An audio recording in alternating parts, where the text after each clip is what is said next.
Oke. Assalamualaikum warahmatullahi wabarakatuh. Perkenalkan, nama saya Muhammad David Almaher dan di sini saya dari program di D4 Teknik Informatika, di mana pada video ini saya akan mempresentasikan tentang rancangan arsitektur cloud tingkat enterprise untuk sebuah platform e-commerce startup skala nasional, di mana sebagai pemenuhan tugas mata kuliah cloud computing ini, di mana kita bisa lihat dari overview kali ini, di mana di sini juga ada blueprintnya juga dan lain sebagainya. Oke, lanjut.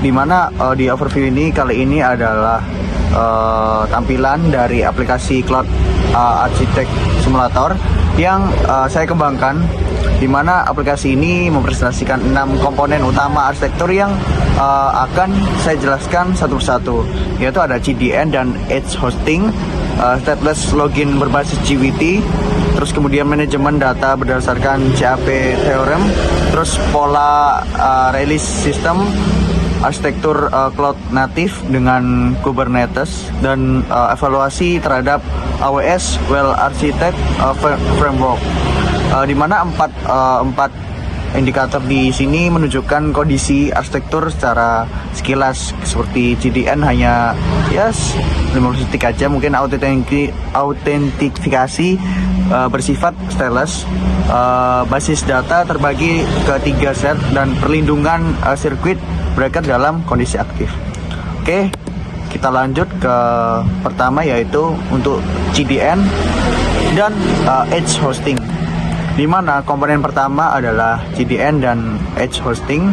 Permasalahan yang ingin diselesaikan adalah tingginya latensi jika seluruh aset statis seperti gambar produk dan file JavaScript harus dilayani langsung dari satu server pusat di Jakarta. Ini kita bisa outputkan, contohnya ini dari Jakarta ya, untuk seluruh pengguna Indonesia. Jadi solusinya saya menggunakan Amazon Cloud Front sebagai CDN yang dipadukan dengan Amazon S3 sebagai origin. Di sini saya simulasikan pengguna dari Medan. Jadi kita ambil dari Medan ya ini ya. Oke, kemudian kita ambil dari Medan. Kemudian diarahkan ke edge lokasi terdekat lah, yaitu Singapura. Kemudian saat saya klik ambil gambar aset, di sini kita ambil gambar aset bentar. Nah, di sini muncul, di mana sistem akan mengecek apakah aset sudah change di edge. Jika change hit response time jauh lebih cepat dibanding harus mengambil dari origin server di Jakarta. Ini menerapkan jadi prinsip computing ini, yang menurunkan latensi jaringan secara signifikan. Jadi gitu. Oke, lanjut ke stateless login atau JWT, di mana komponen kedua adalah mekanisme login yang bersifat stateless, karena arsitektur ini skalanya secara horizontal dengan banyak server gitu. Jadi sesi pengguna itu kayak tidak boleh disimpan di satu memori saja gitu. Contoh nih, saya menggunakan Federated Identity berbasis JSON Web Token atau JWT. Jadi saat saya pengguna menggunakan login via Google ya sebenarnya. Oke. Jadi di sini sistem akan menghasilkan token JWT yang di sini, oke.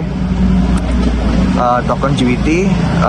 Jadi terlihat di sini lengkap header algoritma R25, payload berisi data pengguna, dan signature yang ditandatangani menggunakan private key. Nah, token inilah yang dibawa pengguna. Jadi token ini tuh kayak dibawa pengguna setiap kali mengakses layanan, sehingga server tidak perlu mengingat status login. Jadi saya bisa menguji ya. Coba kita bisa menguji verifikasi dari tokennya. Nah, di sini muncul ketika saya verifikasi untuk memastikan ternyata verifikasinya sukses dan signaturenya valid ya. Jadi begitu. Oke, kita lanjut ke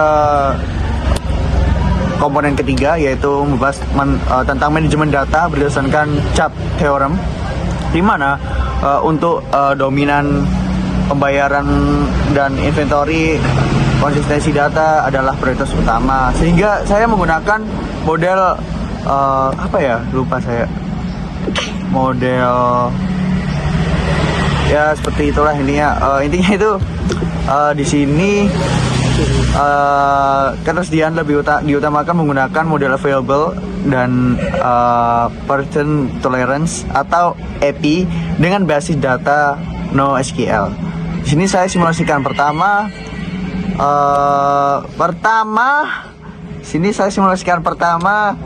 transaksi otomatis diarahkan ke menggunakan algoritma constant. Jadi kayak pertama nih saya masukkan dulu datanya, kirim dulu.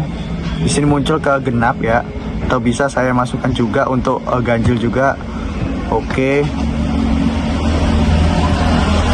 Nah di sini juga bisa baca juga, di mana di sini saya simulasikan pengiriman transaksi dengan user ID 102. Karena ID-nya genap, transaksi otomatis diarahkan sharp kosong menggunakan algoritma konsisten hosting user ID. Saya juga bisa mengaktifkan simulasi partisi jaringan untuk menunjukkan bagaimana sistem beraksi berbeda tergantung mode konsisten yang dipilih ya. Gitu. Ini juga kita muncul di mana sukses, strong, konsisten juga muncul di sini. Sistem begitu. Oke. Selanjutnya kita lanjut ke komponen keempat, yaitu komponen ini adalah recently pattern, di mana komponen ini adalah komponen yang pola resiliensinya itu kayak gimana ya, kayak arsitektur microservice atau kegagalan satu layanan yang tidak boleh melumpuhkan seluruh sistem.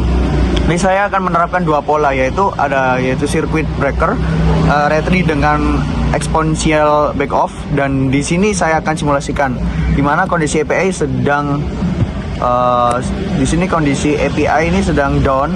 Jadi saat saya kirim beberapa request, sistem mulai mencoba ulang otomatis secara jeda yang meningkatkan seperti terlihat pada log di sebelah kanan.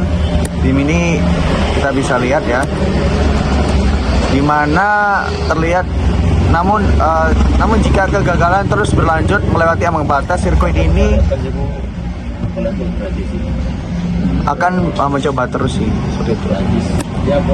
Jadi kayak jadi dia tuh punya batas. Jadi kalau jika melewati batas, status sirkuit breaker akan berubah dari close menjadi open, sehingga seluruh request berikutnya langsung digagalkan tanpa membebani layanannya seperti ini. Jadi tadi itu ada beberapa sudah diberi retry attempt. Jika melampaui batas akan error atau ya bisa dibilang close, sehingga seluruh request berikutnya digagalkan tanpa membebani layanan yang sedang bermasalah, dan sistem ini menyajikan fallback response sebagai gantinya. Oke, selanjutnya di sini ada cloud native, di mana komponen kelima adalah arsitektur cloud native. Jadi menggunakan Docker dan Kubernetes, di mana backend dipecah menjadi microservice ya, di mana udah dipecah ini ya, contohnya microservice. Lalu didistribusikan ke beberapa pod replika. Jadi saya akan mengatur jumlah replika. Contoh kita mengatur jumlah replikanya 3 ya, trigger rolling 3. Oke, di sini terlihat prosesnya, di mana untuk menunjukkan kemampuan self healing, saya akan memastikan salah satu pod secara paksa, dan seperti terlihat pada log Copilot, sistem secara otomatis menjadwalkan pod seperti kayak pengganti tanpa campur tangan manusia. Jadi kayak ini juga bisa memicu update untuk simulasikan pembaruan versi aplikasi ke versi 2 down itu, gitu. Jadi kayak kita bisa update ke versi kedua gitu, seperti itu, tanpa downtime. Jadi kayak cepet gitu, dia akan berproses dengan cepat gitu. Oke, selanjutnya kita lanjut ke komponen terakhir adalah evaluasi menyeluruh terhadap 6 pilar AWS Well Architect, di mana pada pilar Operational Excellence, arsitektur ini mendapatkan skor 90. Oke. Terus di mana 90% ini berkat pengguna infrastruktur as code dan monitor terpusat. Kemudian pada pilar security, di sini pilar security ini skornya 95% melalui encrypt asimetris 256 dan ya mungkin origin access control, di mana pilar kemudian di mana pilar reliability mendapatkan poin 85%. 85% berkat perlindungan circuit breaker dan self healing Kubernetes. Kemudian di sini ada pilar performance efficiency 90%, berkat juga dari change global CDN, pilar cost optimization 80%, juga dari auto scaling juga di sini ada auto scaling juga. Oke, dan ya intinya keseluruhan rancangan ini kayak menunjukkan kesiapan tinggi untuk mengimplementasikan sebagai solusi enterprise. Oke, jadi demikian dari presentasi rancangan arsitektur cloud yang telah saya susun, mencukup dari CDN, autentikasi, manajemen data berdasarkan chart theorem dan juga pola resilience, dan juga arsitektur cloud native berbasis Kubernetes, serta di mana ada evaluasi terhadap AWS Well Architected Framework. Jadi seperti itu, dimana mungkin saya juga akan menampilkan dari blueprintnya juga. Bentar, saya akan share screen untuk blueprintnya juga. Di sini juga ada.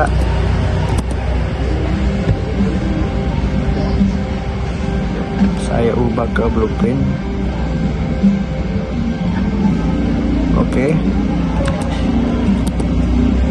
Di sini juga terlihat di mana juga ya di sini ada CDN dan juga di sini ada flow-nya, di mana flow tersebut ya ada pengguna akhir jadi itu dari Medan atau Papua. Kita akan request ke di mana kita ambil dari Amazon. Jadi kita Medan itu dari ambil daerah sekitar Singapura seperti itu. Kemudian di sini juga ada kedua, ada stateless login management, di mana ada flow-nya juga, user klik login form, terus kemudian seperti yang ada pada gambar seperti ini. Jadi ada flow-nya dari login hingga verifikasi JWT hingga mendapatkan data aplikasi respons. Ya begitu. Juga di sini ada recent patterns juga. Oke. Sekian dari saya. Wassalamualaikum warahmatullahi wabarakatuh.